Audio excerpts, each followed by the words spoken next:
What's going on, everybody? We are back.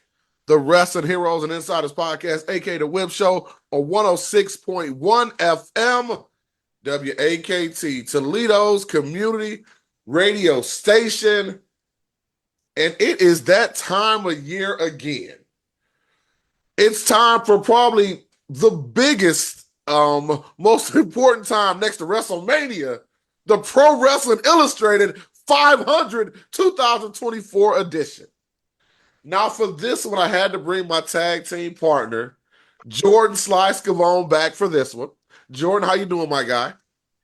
Oh, I love this time of year. I love watching people celebrate. I love watching people the opposite of celebrate. I love looking at the list. I love comparing the list. I love seeing where people, how much they jumped, how much they fell, or if they just showed up out of the blue.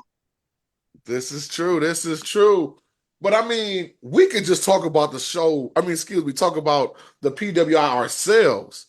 But we had to bring back the man, the guy that actually is going to take all the heat or the love for doing this list. We had him on last year. Welcome back, Al Castle of Pro Wrestling Illustrated. How are you doing today, man?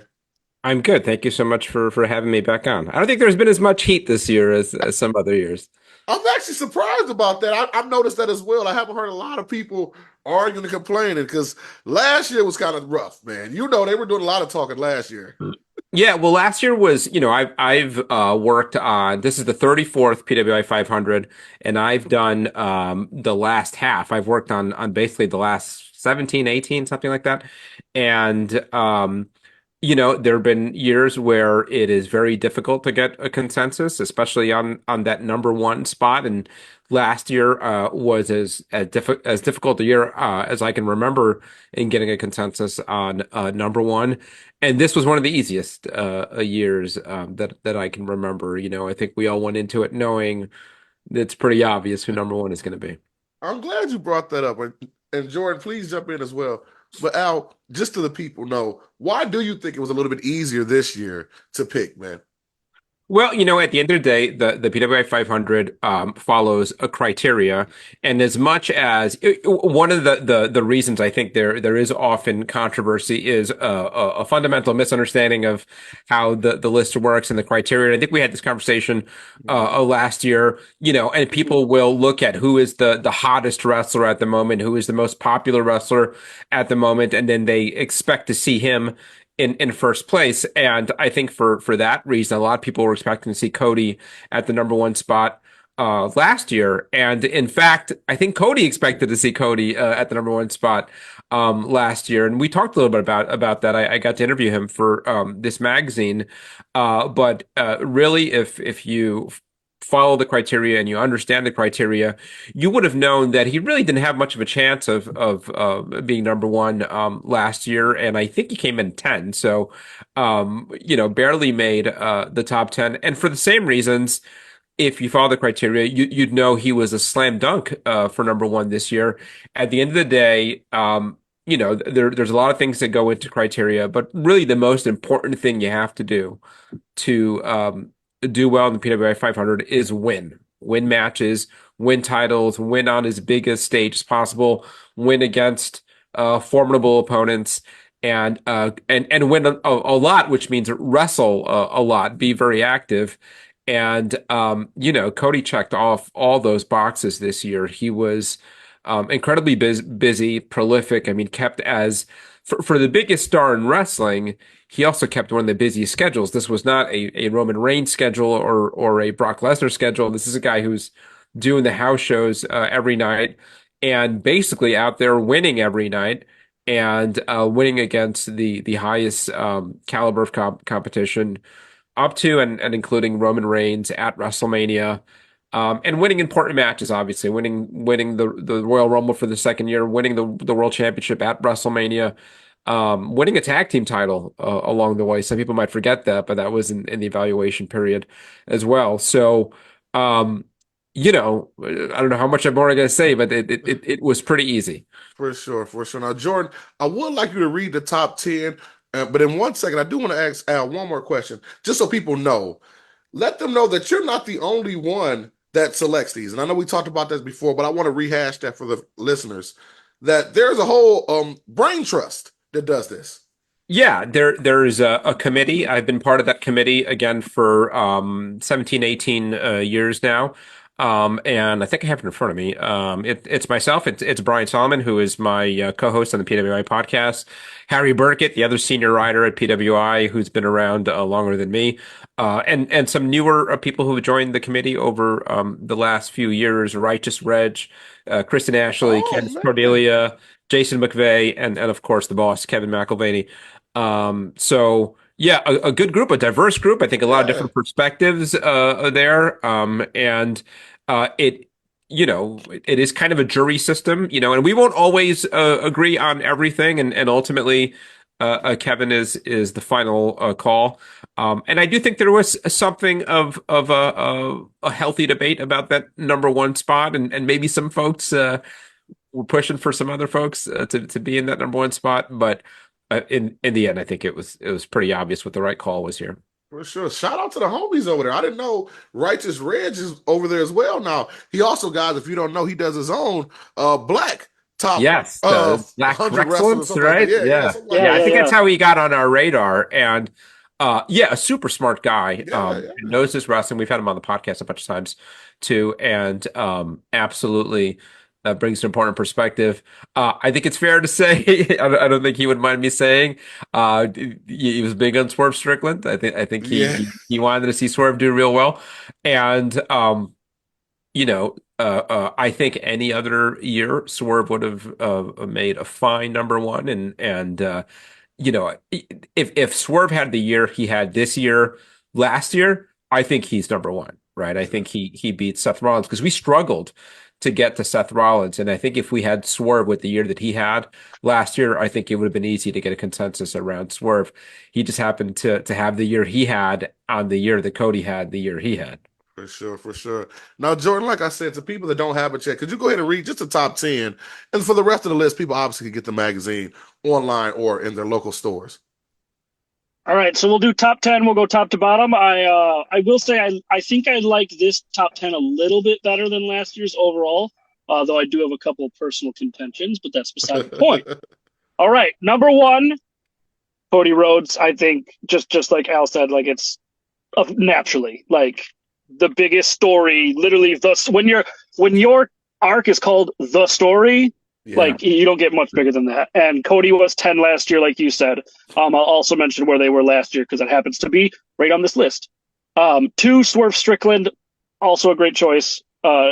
Last year, number 112, so that was a huge jump. Yeah. Mm-hmm. Huge jump. Not the biggest jump. I looked. There were some even bigger ones, but that was a big one. Number 3, Will Ospreay, last year, 17. Number 4, Seth Rollins, last year, number 1. Number 5, Tetsuya Naito, last year not on the list. We talked about that. Yeah, and that was, I mentioned that in his write-up. It was an accident. It wasn't that he did enough to make it last year. It was, one of the things with the magazine, and thankfully, and maybe I've missed it, but I'm yet to hear of any glaring omissions this year. I could think of at least one. I'd be curious to hear what that is.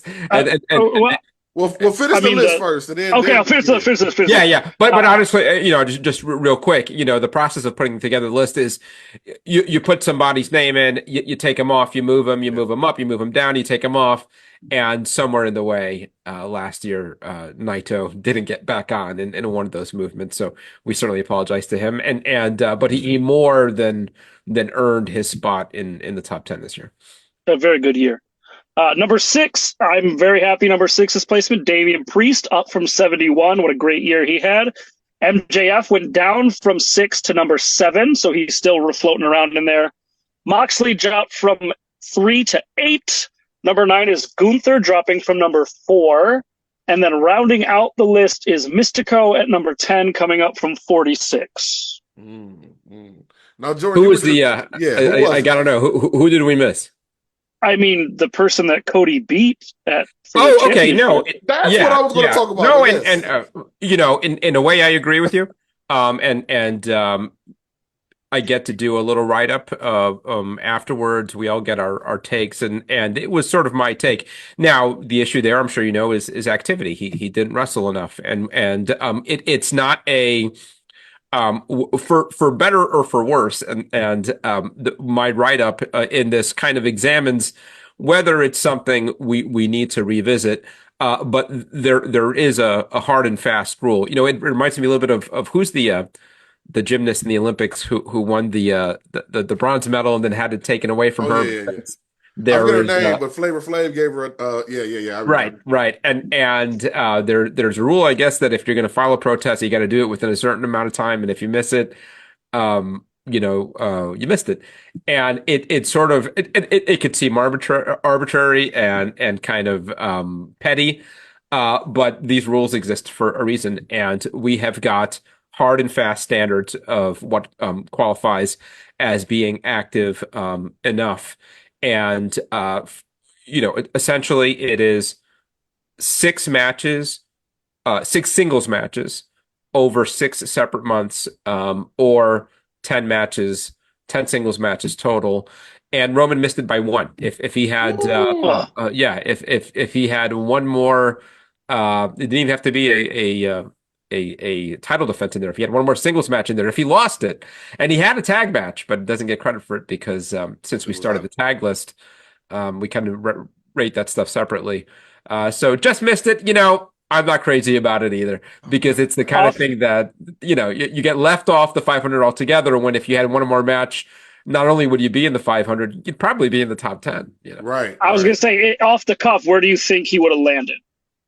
With one more match, yeah. Again, I'm One more one match. vote. I'm one vote of many. But I would have argued for him. It's a good question. And I'd have to think of what he did over the year. I don't know that he had a top 10 year, honestly. He would have missed a good chunk of the evaluation period after WrestleMania because he Yeah, didn't wrestle at all. Um, and so there was a handful of defenses in there. Given the quality of competition and wrestling on the highest stage, maybe I'd make an argument for him in that number 10 spot, something like that. yeah, yeah, yeah. Okay. Well, I I want to do get. have. But Oh, I was gonna have a question. Is there someone, maybe not even like in the top 30, who you were pushing for that you think should have been higher? Someone maybe not on the level of a Cody, of a Danielson, of a Nemeth, of a Joe Kingston. Hendry. Someone. What's Well, that? With Joe Henry? Yeah, I'd like to see where he is next Joe year. Hendry. Yeah, I would say No, yeah, that's because right. That the is not cutoff my. kind of Yeah. the I'd cutoff have kind to of messed with go. him. Yeah, I'd have to go through the list in terms of, we all have the people that we like. I remember advocating for Sami Zayn, to do real well. And And he he did. got 12. He got Yeah, yeah. 12. So That's he's just solid. outside the top 10. If I was making the list unilaterally, making these decisions, maybe I'd have him in the top 10. Um, Looking around, but honestly, and then when you get deep into the list, some Yeah. of it's like, oh, this guy, he's 238 when really I think he should have been, Right. Yeah, he should have 174. been 236. Like, Well, Yeah. one thing I do want to talk about real quick also, Al, you just said you got to interview Cody and talk about how he felt. But still, every year, these guys feel so good when they see their names on there. And I'm talking about major stars. I mean, as soon as it came out, sorry, my mic fell. Swerve tweeted like right away. Swerve was very That's happy great. with his Yeah. position, man. And how does that feel when you see these guys extremely excited? And they're at the upper echelon of their career, and they feel validated by you guys. Yeah, no, it feels awesome, and Cody in particular, I think has let it be known, and I think it's one of the things that makes him so real and so relatable is that he's not shy about saying that stuff like this matters to him, and he says it matters to everybody, and it's one of the. I certainly don't have a big head about this stuff, but it does bother me when you get the aloof wrestlers who are like, I can't believe I'm only here or I got left off. Not that I care, like who cares about this list? But obviously it means something to you. And look, I think it makes, whether it's somebody in the 500 spot or the 300 spot or one or two, like Swerve. I love seeing those reactions, and because we come at this 100% in good faith. None of us, I think, are like power trippy. Let's teach this one a lesson. Let's turn the screws. And the conversation with Cody, that was a little bit of a point of contention that he thinks that there was some of that going on in the past. And I know his sister had a big issue, and I don't know who this is, but they have it in their head that somebody at PWI had some kind of vendetta against them, and it's what kept them out of that number one spot. And I'm very close to the decision making process here, and have been part of it for a number of years, and I could just say unequivocally that isn't the case. And it's almost embarrassing how much we're there counting up wins. It is that sort of, maybe scientific is overstating things, but we take it very seriously. And to your point, Jordan, like there are people that we like, and maybe some of us would like to do well and you can make your case, but at the end of the day, either they meet the criteria or they don't. So, and Roman Reigns is actually a really good example, because I'm a big Roman booster. I think Roman's fantastic, and to see him, left off the list altogether, and me having some influence in the magazine shows you that none of that stuff matters, because if I had it my way, I think he would be on the list, and he'd be relatively high. But again, we're following a criteria, and by the criteria, he didn't make it. For sure, for sure. Scott Steiner says the numbers don't lie. This is true, man. This is true, Yes, man. well said.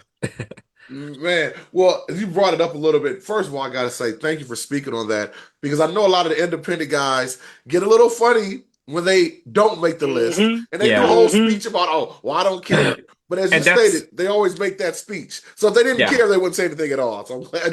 And you ask about how good does it feel when somebody is out there really proud and boasting about their ranking, and it feels great. The flip side of that is, it does we don't take lightly when somebody and I don't want to again exaggerate things, but when they're hurt or heartbroken or whatever word, just a little disappointed maybe with the ranking or being left off altogether, we really do take that stuff to heart. And I know that as much as it could feel great, especially for an independent wrestler to break onto the list for the first time, there's an independent wrestler. We just had him on the PWI podcast, who's working on a documentary that's going to be on YouTube. His name is Big Dustin Wilson, and he was 500 on the PWI 500 a couple of years ago, and essentially put a documentary together about it, talking to other past 500 wrestlers, and you see how much it means to them, and it's awesome that it means that much to them. And by the same token, for the wrestler who works really hard all year, grinding it out, and doesn't make it, we don't take that lightly, and I think and I can't emphasize this enough, like how seriously we take it. Nobody at the magazine is flippant about it, saying screw this guy or what do we care about this guy, nor do we want to see anybody heartbroken or anything like that. For sure, for sure. Well, I do want to tell this to your face. I'm glad you're here. We just did a local independent show in Michigan, and we brought in Santana Jackson. And he was, and you know who that is? He actually made it for the first time this year, and he was absolutely ecstatic, man. Great. So I want to thank you for him. All right, you're welcome for been working for years, man. He just wanted to say thank you to that, man. But absolutely. I want to just say this real quick. I want to stay here with the PWI as a whole. You're such a legacy magazine, man. So many years in the game when so many other great wrestling magazines and online editorials haven't made it this long. How does that feel to be part of this lineage? Oh, it's incredible, and even thinking of the fact that again the PWI 500, which has become this institution in wrestling that I've worked on more than half of them, blows my mind. And it's a super huge honor. I think we've made something of a comeback in the last few years. I do think like we have a relevance that maybe we didn't have for some times, and I think a lot of that is Kevin McElvaney, who took over editing duties after the retirement of Stu Sachs, one of my mentors and a real talk about institutions, legends in wrestling. But Kevin, fresh eyes, a fresh perspective, and you'd think that all that would do is, all right, kind of bring in sort of youth culture and that kind of thing. And he did do some of that, but also sort of like counterintuitively, a lot of what he did was go back, and bring back things that were these kind of classic institutions of the magazine, stuff like the Supercards issue and things like that. And I think where that comes from, and when you really kind of like process it, it does make a lot of sense, is that um, it's sort of like how a wrestler who was a wrestling fan growing up is going to come at it with a different kind of love than somebody who recruited because they're a bodybuilder and there's nothing wrong with that. I mean, like you could still do great. Look at a Logan Paul Right. who is super talented, right? I mean, like but it's different than like what a Kevin Owens brings, who grew up watching wrestling. And I think that's kind of Stu was doing it for so long. He was part of all that, but Kevin had that different perspective of being the kid who you had to sell the magazine to. Right. He went to the store and bought the magazine and knew what worked for him and what didn't. And I think and again, the flip side of that is that he has made some changes and has kind of moved it ahead. We've got a lot more women in the PWI 500 than ever before. We've blown up the size of the women's ranking, which is next up, and I just finished my work on that over the weekend. The women's 250. We've got the tag team list now, so it's taking this thing that really worked, the PWI 500, and expanded on it. Not overkill, the tag team list is something that I pushed for years, and we finally started about 4 years ago. So I think this will be the fifth year that we do it. Well, Shout out to the color commentary list that dropped as well. yes. Me and Jordan plan Don't on give getting Kevin that. any ideas. We're going to get on that one year. We're going to get on that together one year. Yes, the color commentary. Yeah, but I don't do color. I do play by play. This is true. This is true. But I'm glad, like I said, you bring in all that stuff back. But please bring back the PWI Almanac. Because that was amazing. I got them back there somewhere. I got a whole stack of them. I used to love Yeah. it. The back and if you remember the back, you guys had what's hot and what's not in the very last page of it. Oh, I used to love the PWI. Oh my God. Bring it back the Almanac. Yeah, I love the Almanac too. I don't know about the Almanac. I'll say as far as different projects and ideas, just stay tuned. There might be some news coming. Well, Jordan, if you want to ask him a couple more things before we get out of here, go right ahead. If not, anything else you got for him, Jordan? I'm just looking over the list and I'm scrolling through, and I really do. Not that I didn't like last year's, but I'm like scrolling through the top 50, and it definitely feels like you said, less contentious than last year. Yeah. There's a few that I would have bumped up a little bit higher. I would have bumped a little bit lower. I would have liked to have seen Moose crack that top 10 this year. Yeah. And not to say 15 is not a good spot, up from 220. Like that's a jump right there. Gunther, I was surprised dropped. I know he lost the Intercontinental Championship, but it was just pointing out. Worth mentioning that the world title win is actually not in the evaluation period. Yeah. So he had that couple of months where he didn't have anything. Yeah, missed some time. So the King of the Ring is in there, breaking the Intercontinental title longevity record is in the evaluation period, but the world title win is not. For sure, man. Well, like But I but said, overall, I'm scrolling through and I'm like, yeah, Jay Uso number 17. Last year he wasn't on because he mostly did tag stuff. Love to see that. mm-hmm. Nemeth jumping from 22 to 393 with his TNA run. Loving that. Yeah, Uh, yeah. No, I mean, there's another guy who, you talk about guys who maybe you can make an argument for the top 10. And again, some of it has to do with the evaluation period. I think if it stretches a little longer, I think Nemeth maybe breaks it into the Oh top 10. yeah, oh And that's yeah, yeah, that's because another one of the kind of I know frustrations, but it is one of the factors that can sometimes burn guys. The one I always think back to is Jinder Mahal. And Jinder Mahal, in that year, and I forget what it was, 2016, 17, whatever it was when something he like held that. the Yeah, title. He had, I think, the longest WWE title reign of the year, and never. I mean, he might have broken the top 20, but he never did real well because the way his title reign straddled, the end of one evaluation period and the beginning of the other. So he never had that whole run in one evaluation period. So that's kind of one of the tricky things with the ranking is that it's basically midpoint of one year into the midpoint of the next year.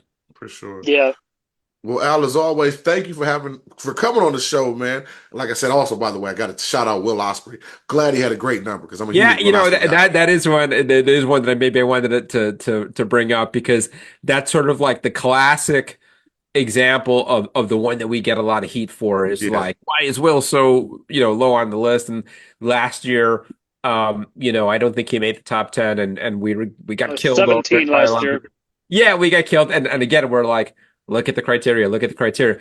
That said, even by the criteria, world titles in this, but I do think that there was a recognition by the committee that um, he's really special right. what was doing something really special with the quality of his matches.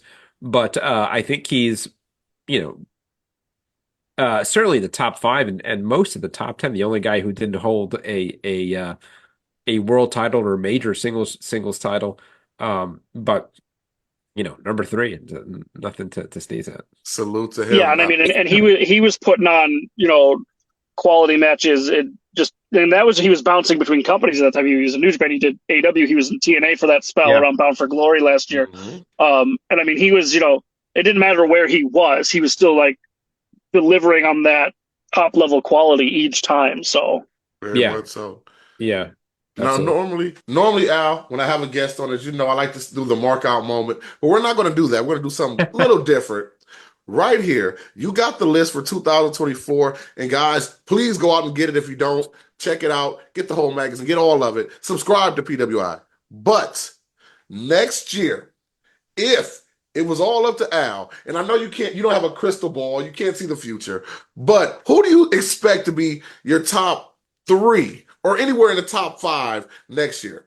I love this question, and it's one that we tackle also. I think we usually have this conversation on the PWI podcast, and you know it's such a crapshoot. I mean, who would have seen Damian Priest having the year he did?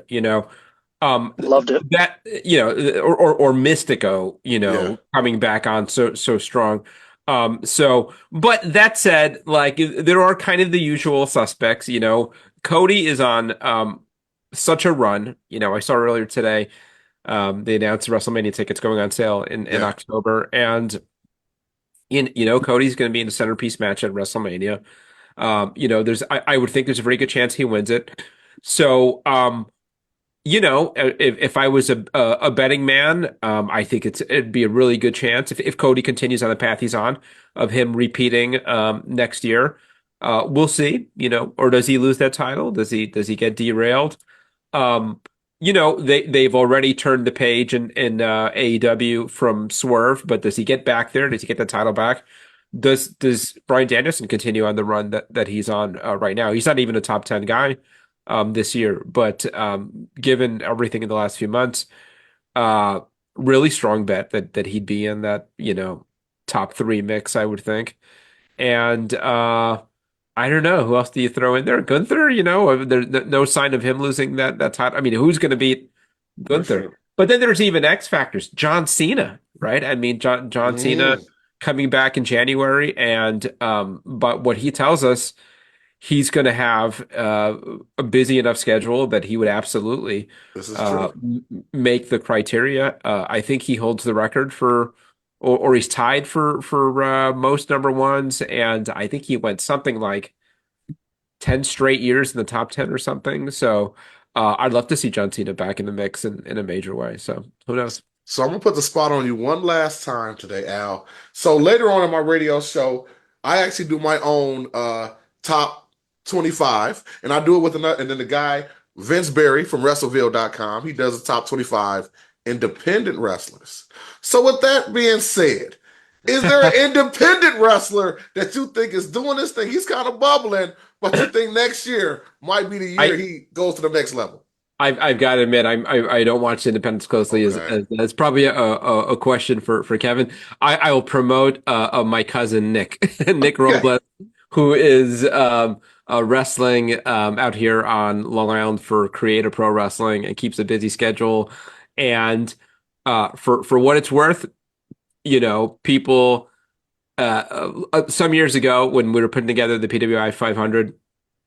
I remember asking some people who know independent wrestling out here in Long Island, all right, who should we be on the lookout as far as like the independent scene in New York on Long Island out of Creative Pro, and I remember somebody telling me this guy Maxwell Jacob Friedman, you got to see him. And I never heard him before. So this was maybe he was like a first year wrestler, and we know what became of him. And maybe they're blowing smoke at me because he's my cousin, but they're talking that way about Nick Robles. So Okay. watch out All for right. rocker boy Nick Robles, who I admit I'm completely biased for because As you should there's one be. blood. As you should be. I Yeah, love but he's it, man. fantastic. Whip, I'm going Al, to hit you with one before we're done. Wait, real quick. okay. Whip, pick one person from WWE, one person from AEW, and one person from TNA who you think will hit top 10. That's not already in the top 10? No, they could be Oh, for okay. next year. For next year, not Okay. in general. Like Oh, okay, for okay, next year. okay. When one, Nick Nemeth, big fan, he's taking TNA to the next level next year. If he stays there, they're going to be even more competitive than they are right now. AEW, I'm going to shock you with this one. I'm a big fan of the scapegoat, Jack Perry. I don't know if he's going to be, he's definitely going to be in the top 10 next year. I'm a big fan of the scapegoat. He did some things that surprised me this year, especially after everybody tried to downplay him after the CM Punk situation. And for WWE, Jacob Fatu. Oh, interesting. Jacob is going to be top That's an 10 next interesting year. list. Yeah, you didn't play it safe because you could just go, Absolutely not. Yeah, Absolutely not. Well, yeah, yeah. well, Al, thank you again for being on the show, man. We will see you Thank next you. year to talk Absolutely. about Head on over next to, year. if I get the plug-in, head on over Oh, yeah. to PWI-online.com and you could either pick up the one issue, uh, you could download the digital edition right away, be looking at it on your phone or your computer, what have you. We got bundle deals now where you could get both the digital edition and the print edition. So if you don't want to wait the extra week or two for it to come in the mail, you could download it right away and then it'll come in the mail and you get to have the nice magazine in your hand. Merch, all of it. We got shirts, we got all of it. Go over to PWI-online.com. Perfect. Oh, I got to tell you a quick secret about Jordan. So when y'all dropped the first 10, you guys do that strategically, right? Because he was going crazy because he couldn't see the other 490. Go ahead and tell him, I Jordan. want to know everyone. I don't even know how did the 10 got out this year. I woke up and it was out. I was like, oh, I guess it's out already. So yeah, I don't know.